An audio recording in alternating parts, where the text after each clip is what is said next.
Koalicioni Vlen vlerëson se autostrada Shkup-Blac po hyn në fazën e realizimit konkret, ndërsa me përfundimin e procedurës për përzgjedhjen e kontradiktorit, një nga projektet më të rëndësishme infrastruktore dhe strategjike për vendin po merr drejtimin e duhur. Nga Vlen thonë se për 24 vjet me radh, qytetarëve ju është premtuar kjo autostradë, por siç thonë ata, ajo mbeti vetëm në letër.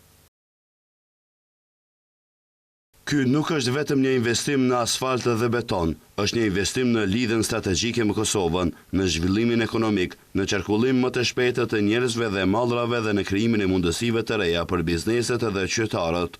Partia në pushtet thekson se angazhimi i zëvendës ministres Kaltrina Zekolli dhe koordinimi me institucionet përgjegjëse dhe partnerët ndërkombëtar po japin rezultate konkrete. Ndërkohë, Bashkimi Demokratik për Integrim thekson se në kohën kur studimet fillestare e vlerësonin se kjo autostradë nuk ishte ekonomikisht e arsyeshme. Sipas tyre, ata kanë marrë një vendim strategjik dhe politik që Blaca si porta kryesore drejt Kosovës dhe pjesë e korridorit 8 të lidhej me Shkupin përmes një autostrade moderne dhe jo përmes një rruge të zakonshme magjistrale.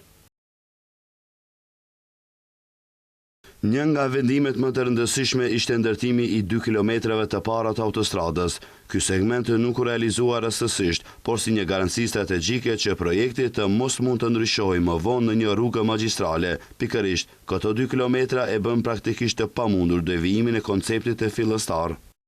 BDI bëri të ditur se për 2 vjet me radh projekti është bllokuar dhe se u shoqërua me deklarata kontradiktore, pretendime për ndryshim traseje, ide për reduktimin e tij në rrugë magjistrale dhe tentativa për ta paraqitur si një projekt të ri.